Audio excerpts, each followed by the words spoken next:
Good morning and welcome to this week's edition of NCompass Live. I am your host, Krista Porter, here at the Nebraska Library Commission. NCompass Live is the Commission's weekly webinar series where we cover a variety of topics that may be of interest to libraries.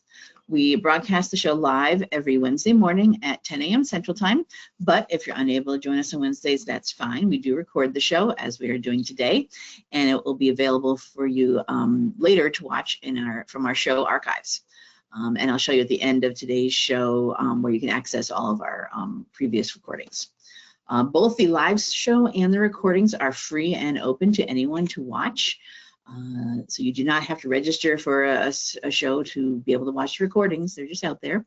But please do share with anyone, any of your colleagues who you think might be interested in any of the topics we have on NCompass Live. For those of you not from Nebraska, the Nebraska Library Commission is the state agency for libraries. So we are similar to your whatever state library. So we provide consulting and training and resources and databases and grants to all types of libraries in the state. And so you'll find shows on NCompass Live for all types of libraries: public, academic, K-12, corrections, museums, historical societies. Really, our only criteria is something to do with libraries.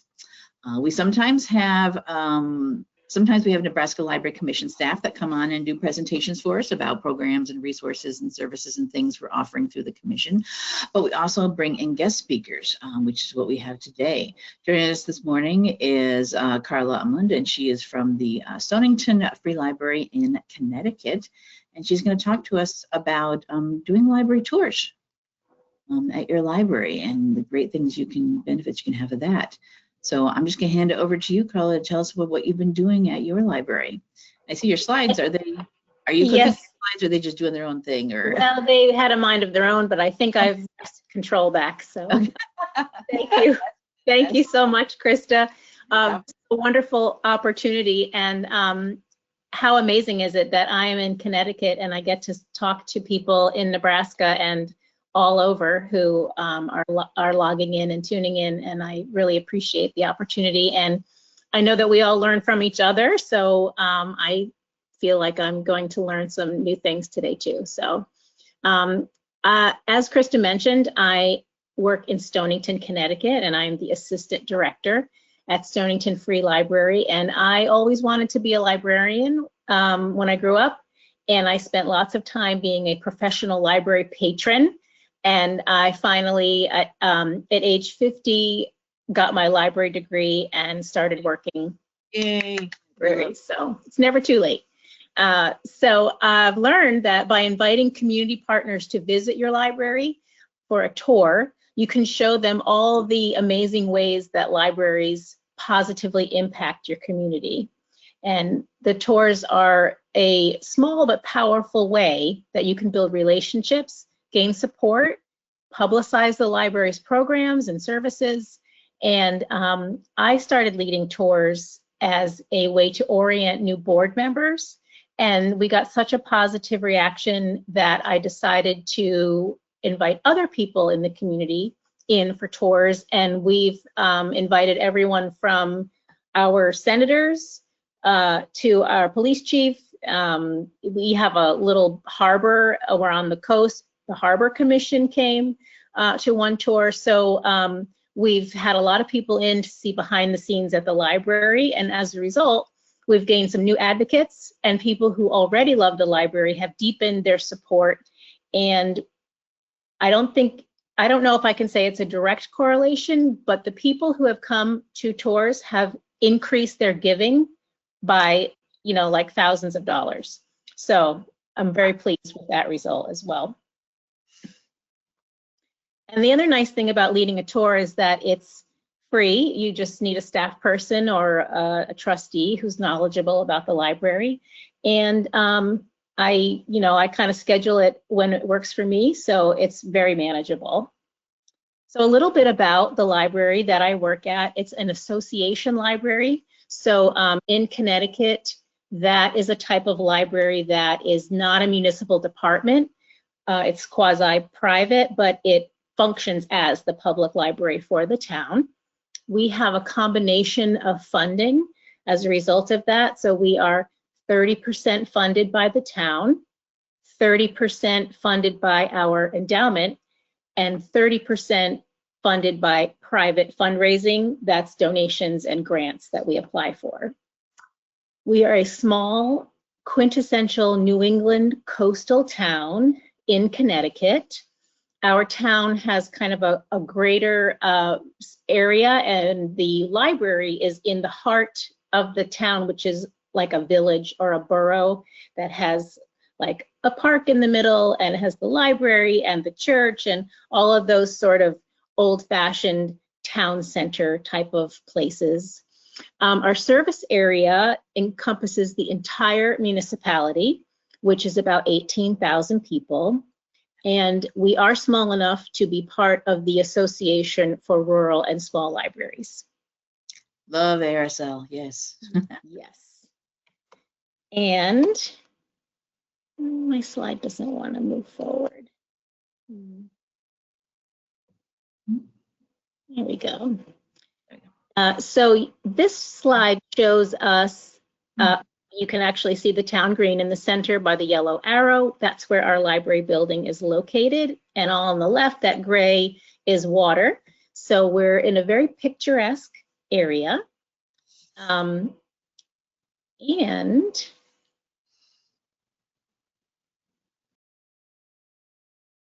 we serve this entire green area of the town. So whereas we are sort of in a little niche of the area, we actually serve quite a wide demographic, which is one of the sort of misconceptions that my tour seeks to rectify, because people kind of think, oh, you're just a little neighborhood library. I don't live in that neighborhood, so you're not my library, when actually we serve this entire area. Are there any other libraries in that area, or is that just you? That's a great question. We do have another library just kind of over the border, and that's called the Mystic Library, again, an association library. So, you know, they're sort of quasi-public as well. And as I say, it's mystical. Some people, it's Mystic, Connecticut. Some people live in an overlap area where they can right from each place, but in any case, you know, there are a few other libraries, but and, you know, if people live kind of geographically closer to the other one, they may frequent that one, but we offer services to them as well. So so what I found, I know probably, you know, I'm preaching to the choir here, but when I travel, my husband and I love to go to libraries, see what's going on there, you know, use the restroom, which we all relate to, I'm sure. But apparently not everybody does that. And some people have no idea what happens in the library. Even the library in their very own town, they may not have been to the library ever or in a very long time. So there's these misconceptions, right? We just go around shushing people, or we just, you know, staff members just read books all day. So that's another reason that I like to invite people in to just kind of see what happens during the day in a typical public library. So in this lovely historical photo, which was taken around 1900, our library was just completed, and you can kind of see it in the background there. And these lovely young ladies have taken a big outing to go to the library. And this helps me remember that if people haven't come to the library in a while, it's static in their minds. So if the last time they were at the library was 1985, when they come in, they expect it to look exactly the same and to function exactly the same. And of course, there have been many, many changes in that time frame. So that's another thing that I like to highlight when people come to the library is we're a 21st century institution. We use cutting edge technology. We help people connect to information and technology. So the library is living, active, it's not static. So as I mentioned, there's a certain mystery about the library that I like to demystify. Tours are great for orienting new trustees who maybe use the library in one way but don't know all of the details about the library. It also educates people about how we are funded. I heard some patrons said, oh, well, the state of Connecticut gives them all their funding. We actually get very little funding from our state library. It comes from the other places that I mentioned. I like the town departments to know where we are, how our building operates, in case there were ever a security issue. I'd like to be on their radar. So that's a factor. We did a renovation in 2020. So there are new things for people to see and new aspects of the building that were not there before. So it's great to have people in to view those and experience those changes.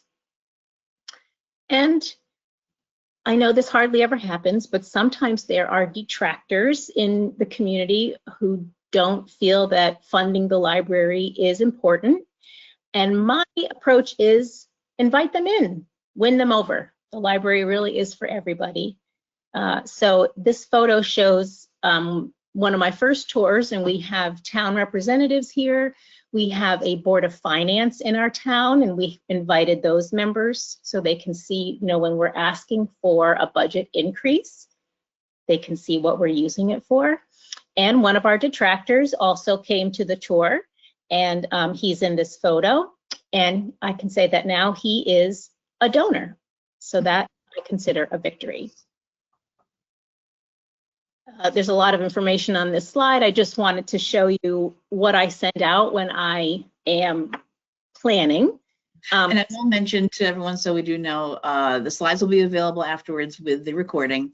So don't worry about trying to like screenshot this or write anything like this down. You'll have all this information afterwards to refer back to. Thank you, Krista. Perfect.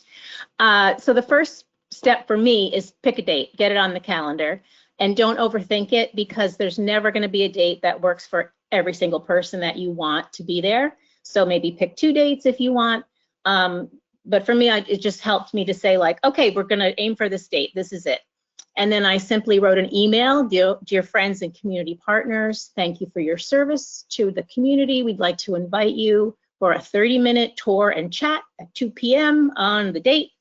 And we'd love to share the ways that we serve the community.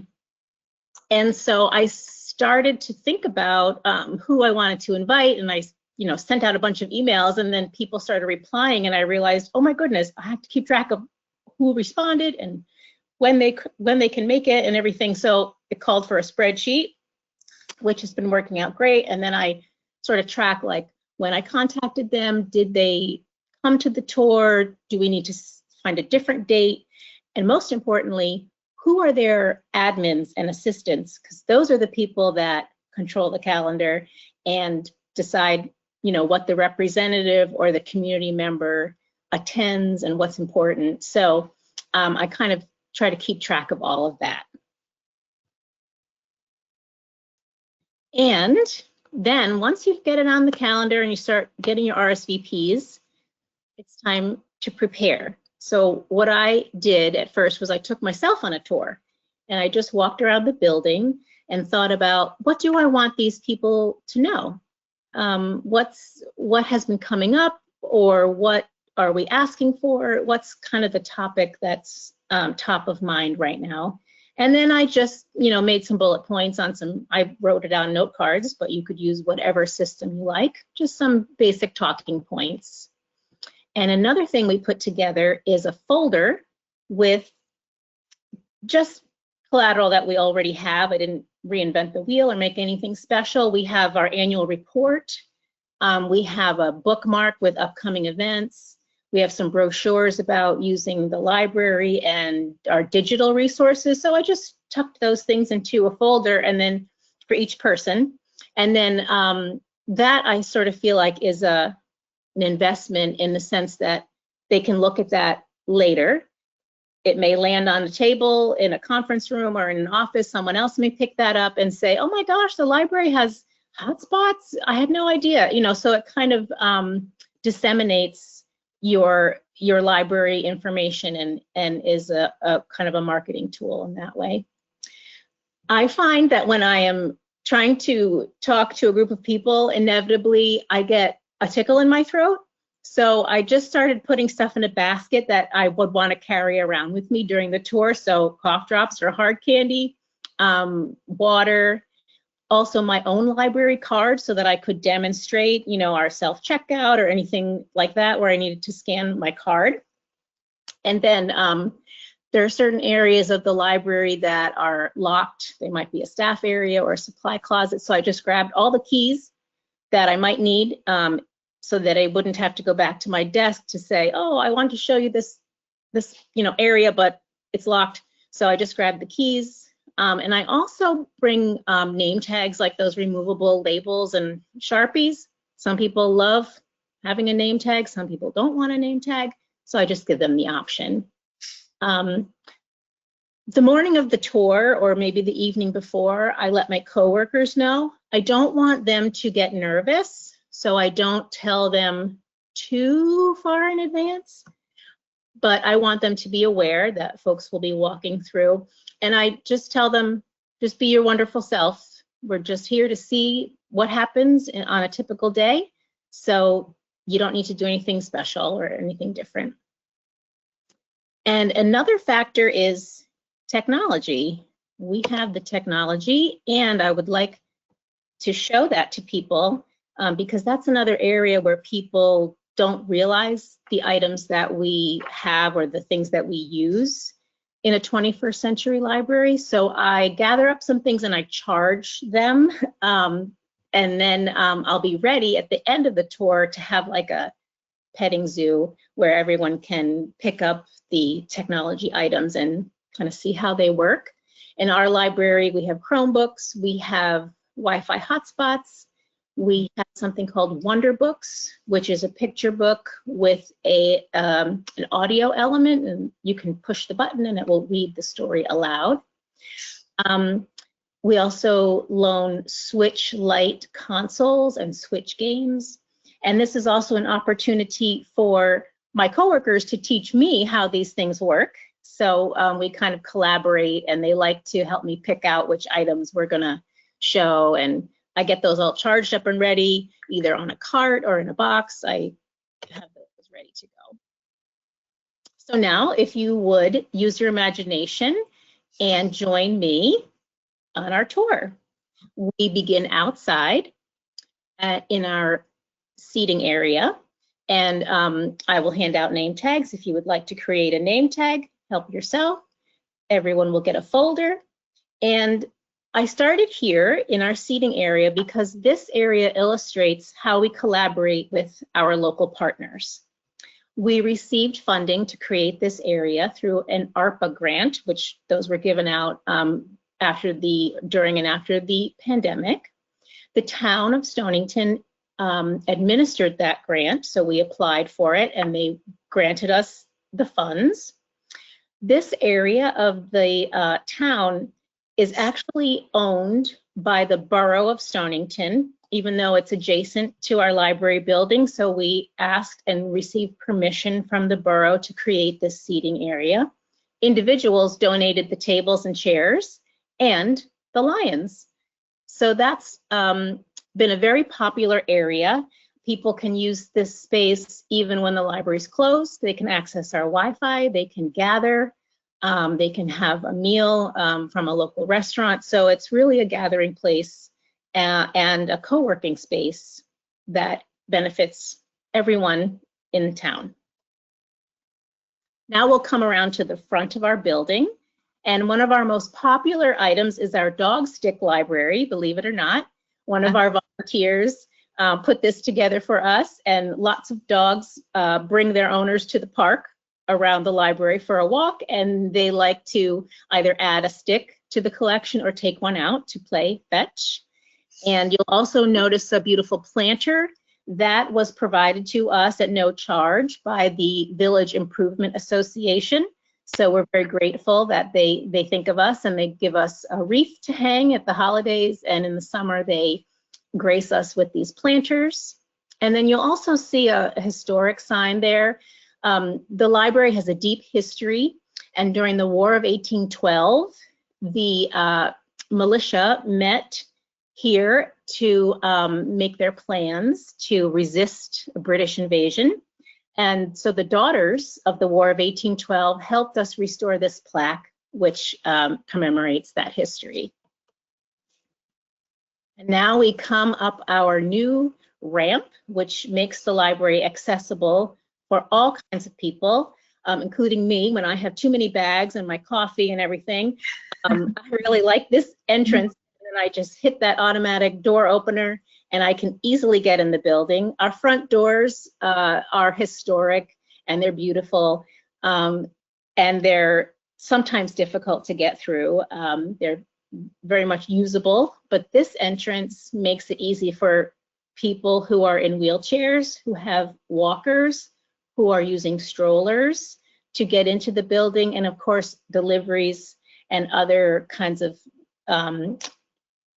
moving around of items is very easy with this setup that we have created with our renovation that we finished in 2020.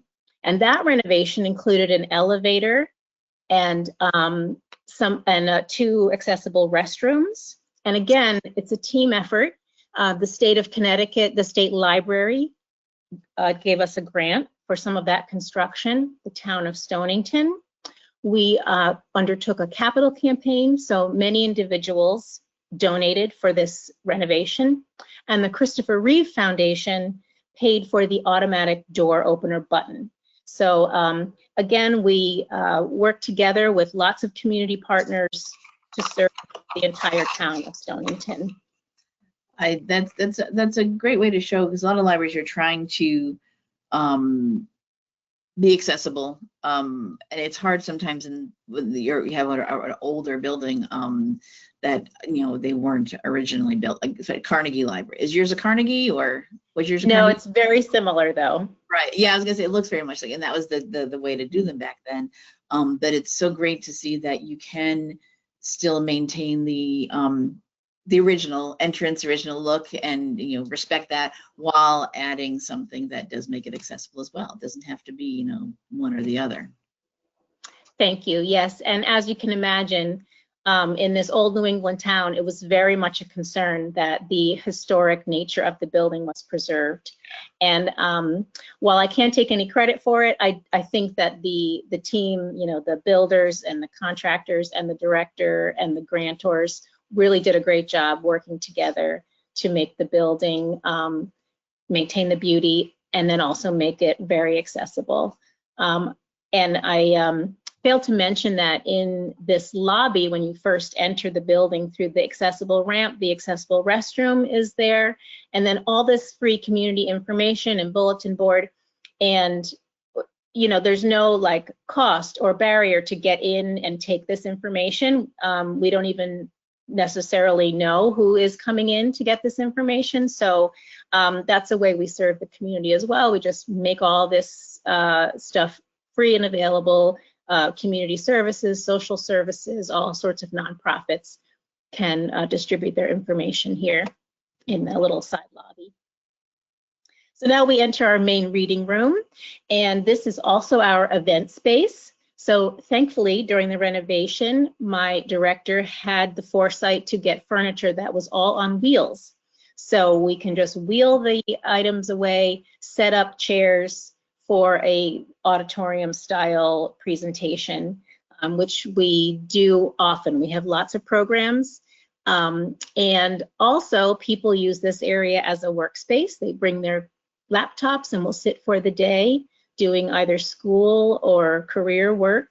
We have a community puzzle. People love to sit down and either work on it for a long time or just put in one piece. It's kind of a simple and anonymous way to work together. And then we have our patron catalog for searching our collection. People like to just sit and read the paper. It's a very welcoming and open space, and people don't have to justify why they're there. They simply can use the library services. No one is required to show a library card to enter the building. Anyone can come in. In order to check out items, a library card is required. And as a matter of fact, in Connecticut, if you have a card from your hometown library, you can use that card at any library in the state. Nice. So it's a great value to get your library card, and then you can check out items anywhere in Connecticut.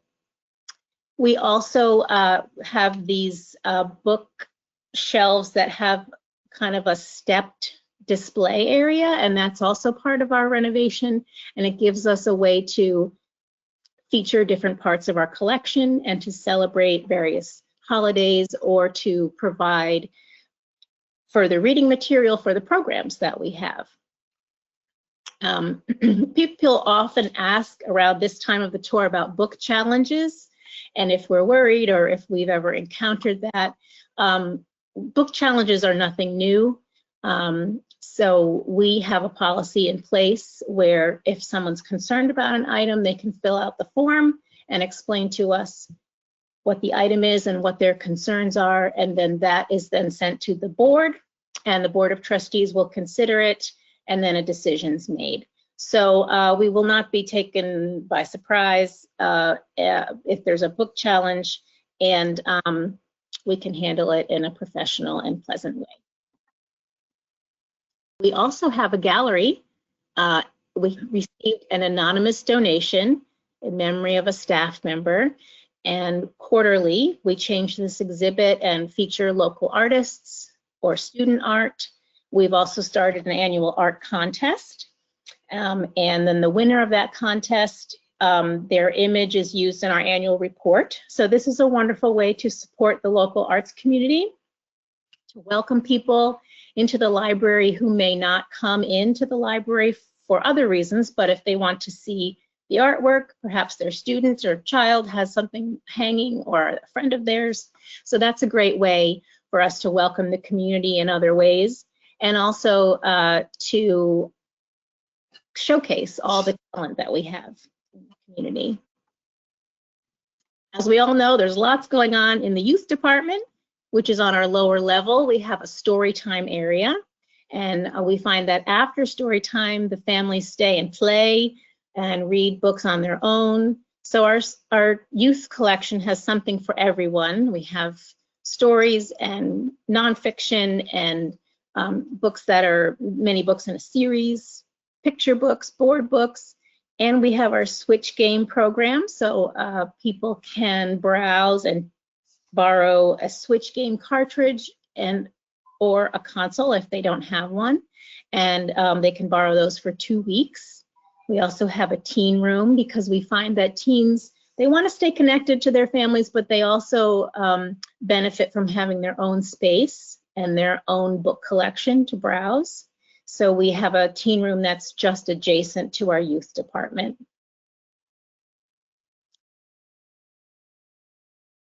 And then we come back up our historic spiral stairs, which are always a conversation piece, to our circulation area. We also keep our new books in this area, so they're easy to find. If you're looking for the newest James Patterson or the newest Louise Penny, they'll be in this area. We often get asked, who is the gentleman in the portrait? And he is Samuel Dennison Babcock, and he donated the parcel of land on which the library stands. In fact, it was the Women's Book Group in 1872, I think, who decided we need a library in this town. And so they started asking their friends to donate 1 dime. And as they collected these dimes, they assembled enough money to buy a group of books. They kept the books in a home in town until Mr. Babcock and Mr. Phelps donated some money, and they were able to build a building that was dedicated as a public library for the town. We do keep 2 staff members at our desk at all times at the circulation desk so that we can provide excellent customer service. We try to answer the phone promptly, and then of course while we're on the phone we find that someone will come in and then need help, so it's always helpful to have 2 people at the desk to provide the best service that we can.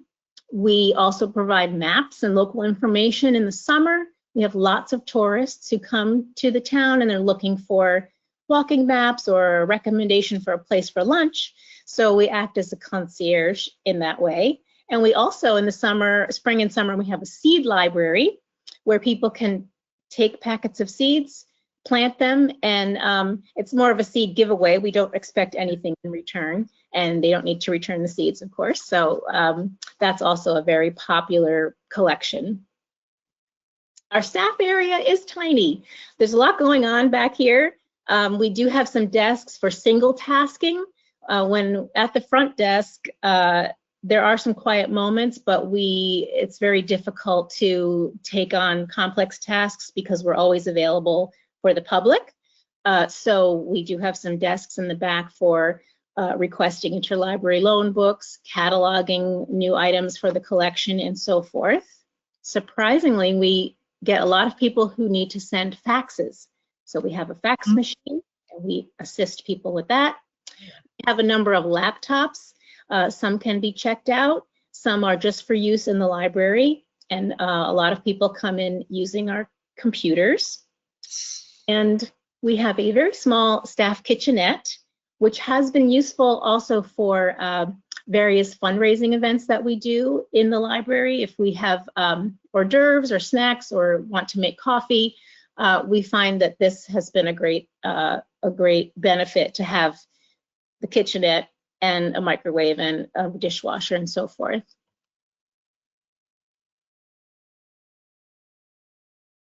And now we're wrapping up our tour, and I know that not everyone's aware that we also lend not just books, but technology and lots of other things. So you're welcome to play with these items and explore our Wi-Fi hotspots, Chromebooks, Wonder Books, Nintendo Switch consoles and games.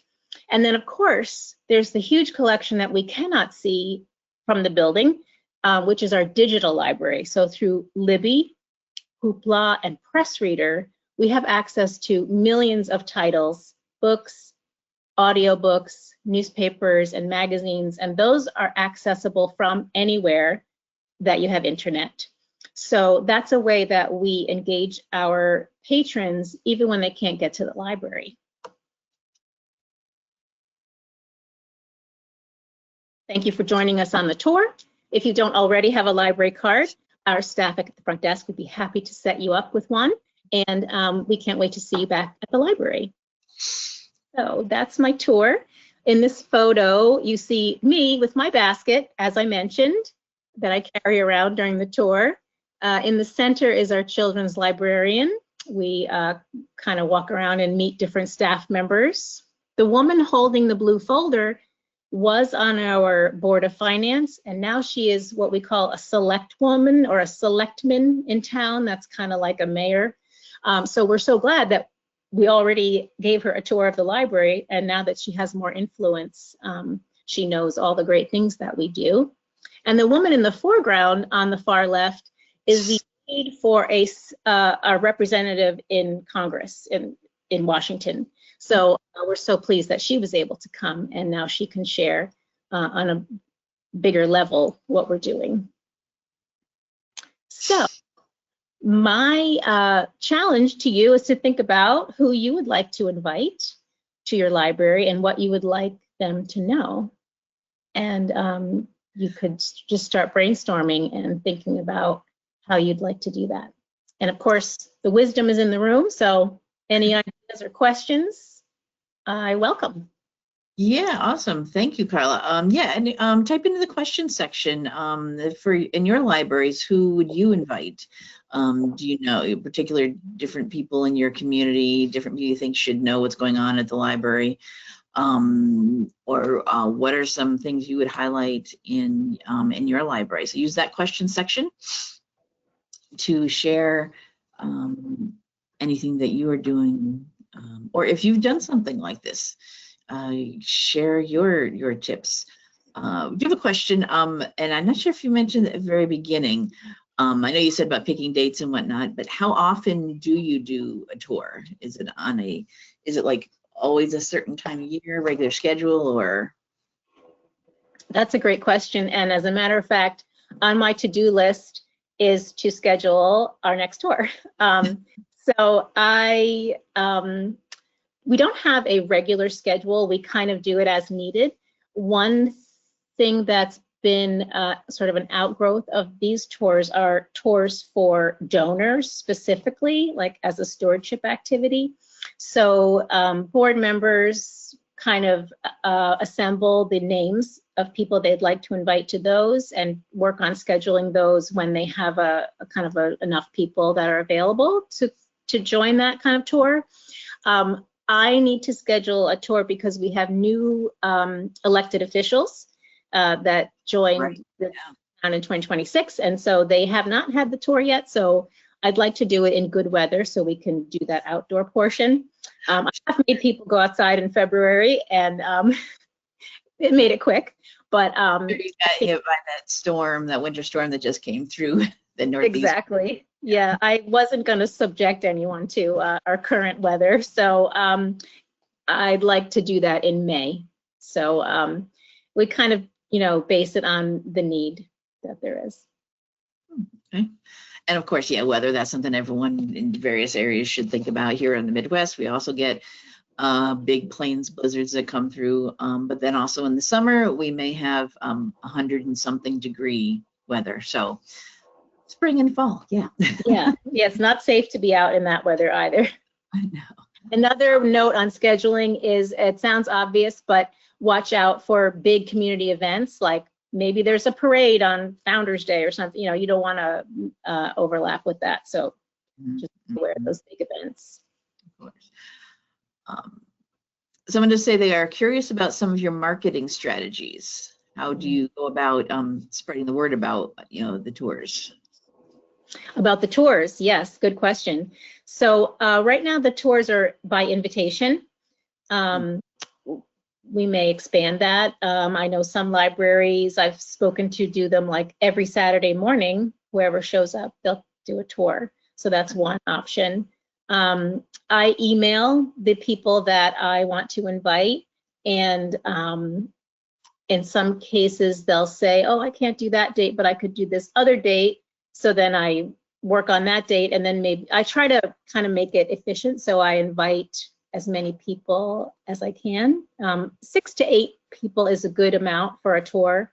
But of course, when you send out an invitation, there's always lots of people who can't make it at all. So so I just kind of, try to balance it out and say someone couldn't do the tour in May, I'll invite them again in July, or, kind of with it in that way. Someone else here says that they conduct tours of our university law library with the idea to help people understand how to use legal resources and how to get started with legal research. That's great. Yeah, I think, we can send out sort of print or social media information like, this is how you use the library. But some people really benefit from being in the space and seeing and touching the items and seeing how they work in practice. So it's a way to hit kind of all the different learning styles. Yeah. And kind of related to that, someone says that's other people to invite to these tours is someone from the local schools, either K-12 or the university library, to come. Those would be someone to bring into the public library to show we're not just for the public. We could help you with anything at the elementary, high school, college. I love that. That's great. And right, so we have academic libraries in our area at the different colleges, but we don't really overlap that much. So I think that's a great idea. And also, of course, the school libraries. We do a big summer reading program, as I'm sure most libraries do, but the teachers don't necessarily, see where the kids are spending their summer reading time. So that's a great idea. Yes. Someone says that connecting with the school to help coordinate that summer slide. Everyone talks about when you're out of school, traditional school for the kids, and then the library, it can be that keeping them reading, keeping them, minds engaged, so to speak.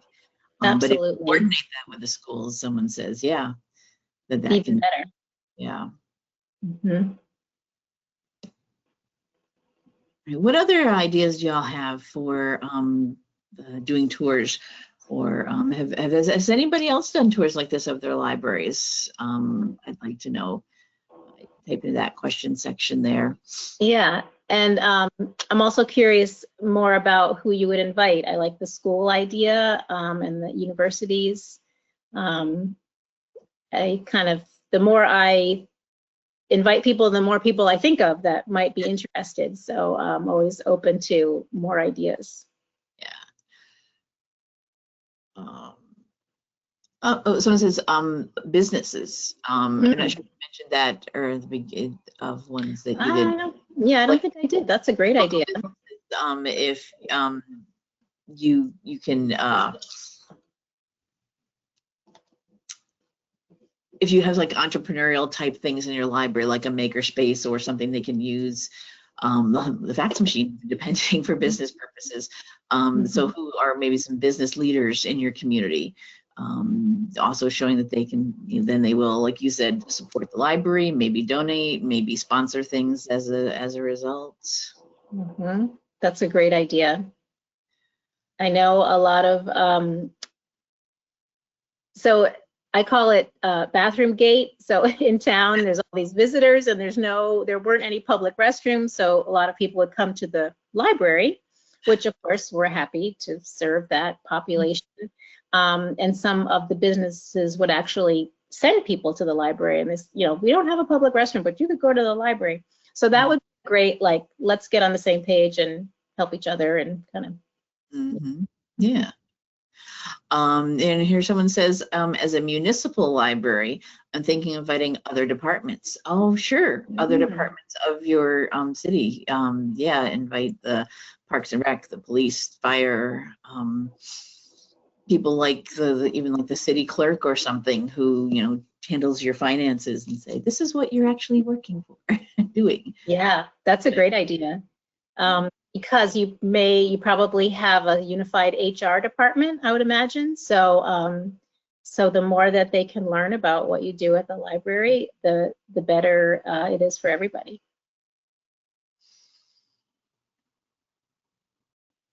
Oh, well, here's something I'm interested. Oh, okay. So somebody says the Nebraska State Quilt Guild. I did not know we had a quilt guild. I do know we have an International Quilt Museum here in Lincoln. Oh, wow. Amazing thing I've been to. But the Nebraska State Quilt Guild is promoting libraries and public places to display patriotic quilts in July for the country's 250th anniversary. So that's an idea for inviting people to possibly come and see that display when you do it. That's a great idea. And then, so depending on your display space, that could be a really nice feature. And then just brainstorming, one thing we do in Connecticut is the Passport to Connecticut Libraries. And people go around and visit as many libraries as they can, and they get a little stamp on the paper passport. So maybe like Passport to the Quilts and go visit all the quilts and yeah, see how many you can view. I'm ready. I need to learn more about that. That sounds very cool.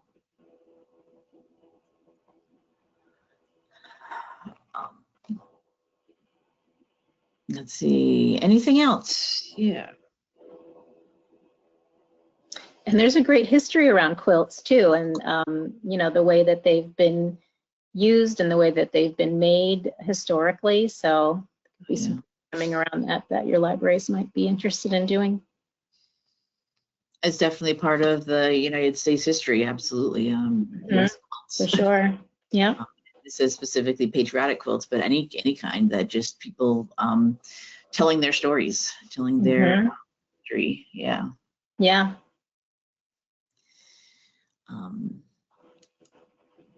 Nice, thank you. I got an email. America250@NSQG and Nassau State Quilt Guild. Yeah. Okay. Okay. Cool. So maybe even look for things like that happening in your states. Is there some sort of thing? I mean, this year especially, you can definitely coordinate anything with the 250th anniversary in the United States. I know a lot of libraries are searching for things to do, trying to figure out what are we going to do. I know lots of displays and activities about democracy and how our country is founded and all of that going on. But some interesting, some different ideas, yeah. Yeah, definitely. Our approach has been so far to incorporate it into what we're already doing. So we already have some book groups, so encouraging them to choose a book that's related to the 250th anniversary. We have, monthly programs. We have kind of, like a weekly knitting group. So kind of, encouraging them to sort of incorporate the history as part of their regular meetings. Oh yeah, sure. It's just a kind of obvious, easy connection to make this year at least. Yes. Yes. Anything you can do that connects with that, absolutely. Yeah.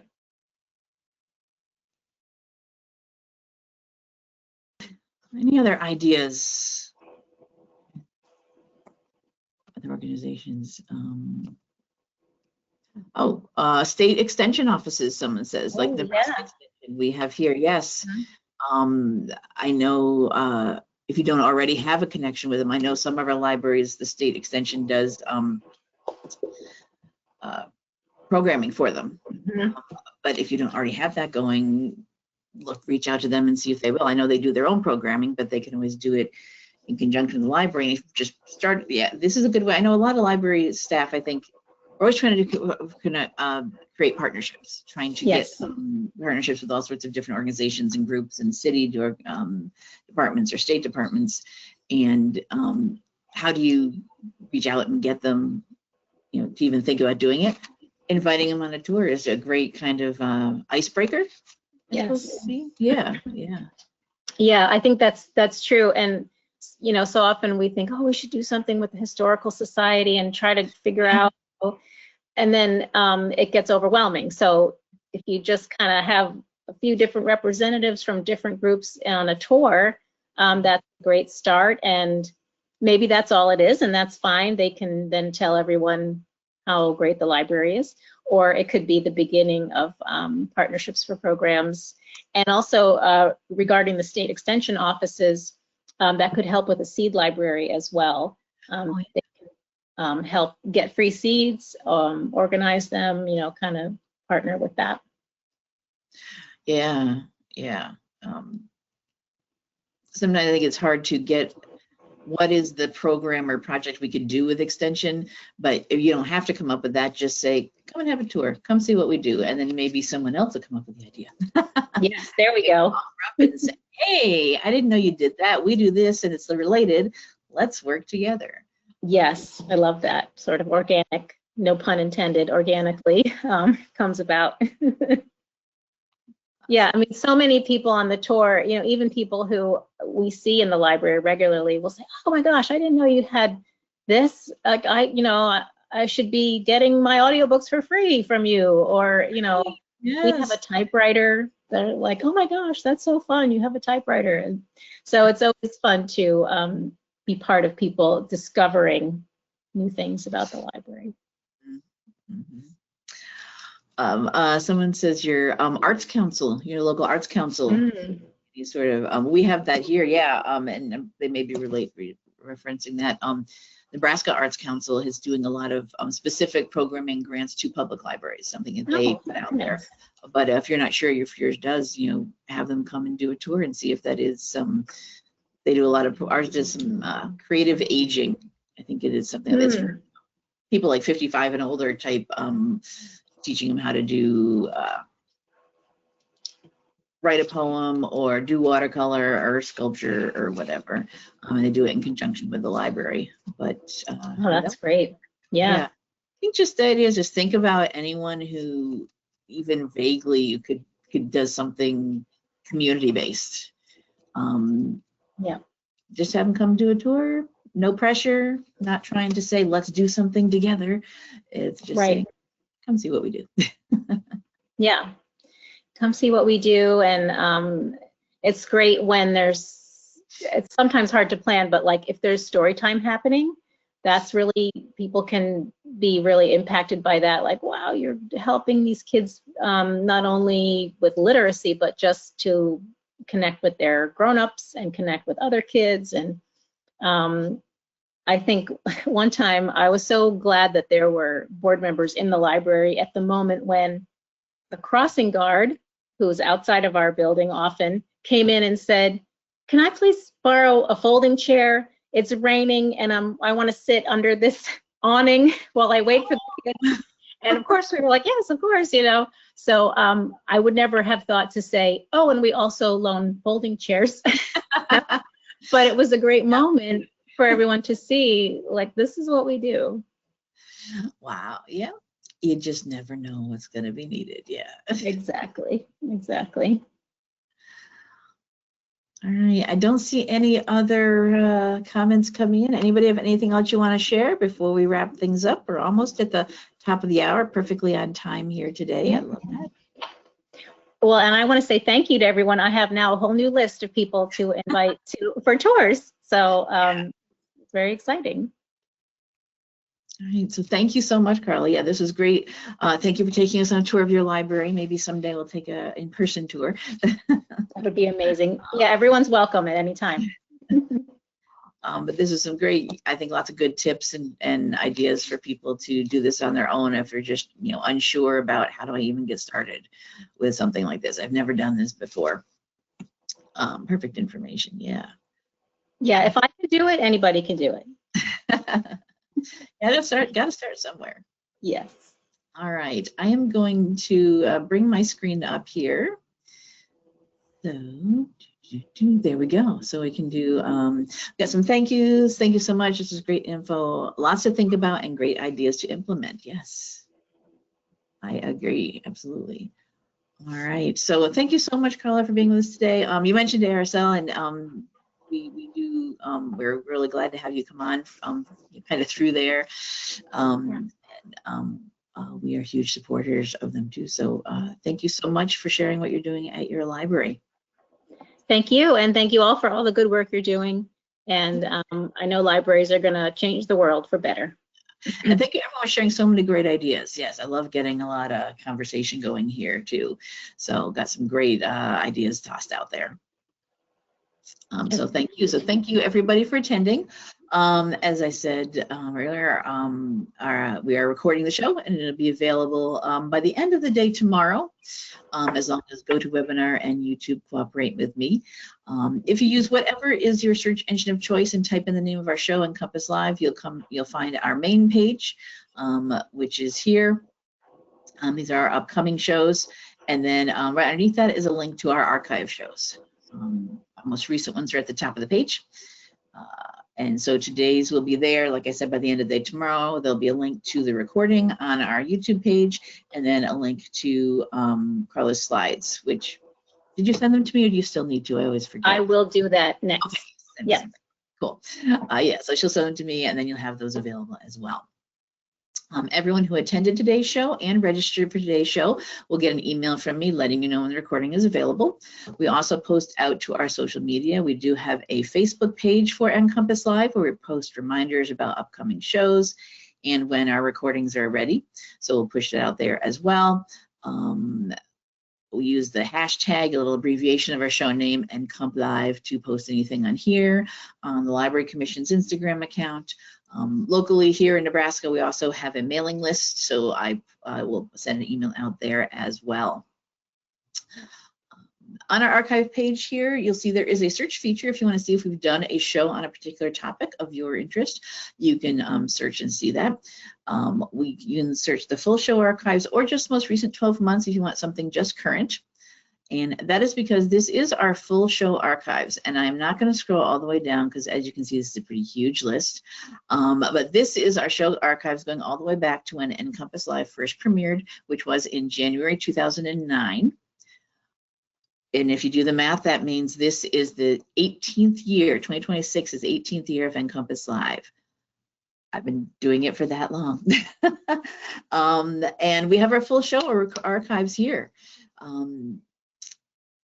So if you do watch something old, just pay attention to the original broadcast date. Everything has a date on there, so you know when it first happened, was first presented.